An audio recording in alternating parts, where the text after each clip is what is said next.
So, da das Thema rund um den Preis der Nintendo Switch immer noch ziemliche Wellen schlägt, bin ich mal wieder zurück, um über dieses Thema zu sprechen.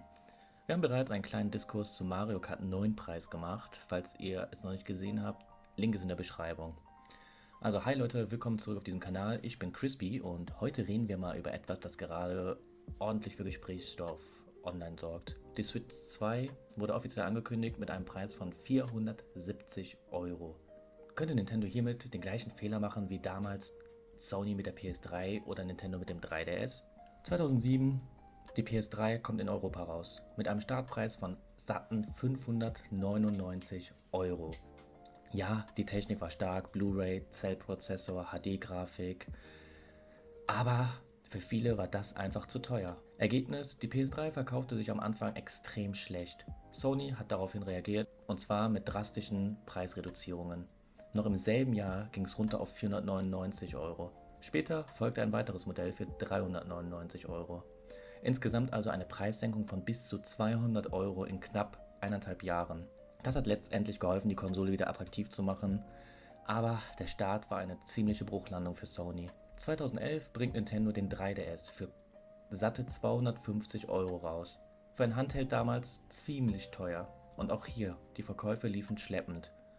Aber auch Nintendo hat ziemlich schnell reagiert. Schon nach 4 Monaten wurde der Preis auf 169 Euro gesenkt. Das sind fast 80 Euro weniger, also 30% Rabatt. Und damit die Frühkäufer nicht komplett enttäuscht sind und wütend werden, gab es das Ambassador Program.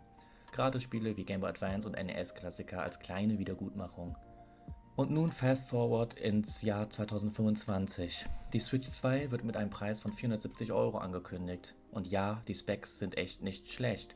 4K im Dock, 120 FPS in 1080p für die meisten Spiele im Handheld-Modus, deutlich mehr Power. Aber trotzdem fragen sich viele, ist das zu viel für eine Nintendo-Konsole?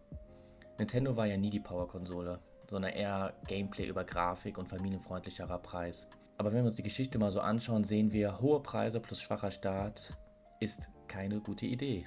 Jetzt kommt aber der Knackpunkt. Einer der großen Launch-Titel ist ein Open-World Mario Kart, was mega klingt, keine Frage, aber die Retail-Version kostet 90 Euro, digitale Version liegt bei 80 Euro. Das bedeutet, wer sich die Konsole plus Game holen will, ist direkt bei über 550 Euro ohne Zubehör. Das tut extrem weh und genau hier fängt der Preisfrust erst richtig an. Ja, es wird ein Bundle geben, das dann nur 510 Euro kostet, aber trotzdem nur ein kleines Trostpflaster. Wenn man bedenkt, dass man 600 Euro zahlt, wenn man sich dann noch einen Controller dazu kaufen möchte. Diese Preise könnten aber zu einem echten Problem für Nintendo werden. Die Konkurrenz schläft nämlich nicht. Steam Deck, PS5 Slim etc. Die Leute überlegen zweimal, bevor sie 470 bis 500 Euro auf den Tisch legen, und viele kennen die Geschichte von PS3 und 3DS. Der Switch 2 könnte das gleiche Schicksal drohen, wenn Preise und Line-Up nicht perfekt abgestimmt sind. Sowohl Sony mit der PS3 als auch Nintendo selbst mit dem 3DS mussten kräftig nachbessern, weil sie mit einem zu hohen Preis gestartet sind. Und wenn man sich jetzt die Switch 2 mit 470 Euro anschaut, plus ein Launch-Game für 90 Euro, dann bekommt man das Gefühl, Nintendo testet wohl möglich gerade die Grenzen aus. Sie wollen vielleicht wissen, wie weit können sie gehen, bevor es kippt. Wie viel sind die Kunden bereit zu zahlen, bevor der Widerstand zu groß wird. Wenn Nintendo diesmal nicht aufpasst, könnte auch die Switch 2 nach wenigen Monaten einen Preissturz erleben, mit Bonus-Games als Trostpflaster für frühe Käufer. Aber was meint ihr? Ist 470 Euro gerechtfertigt oder wiederholt sich hier die Geschichte? Schreibt's gerne in die Kommentare, ich bin mega gespannt auf eure Meinungen.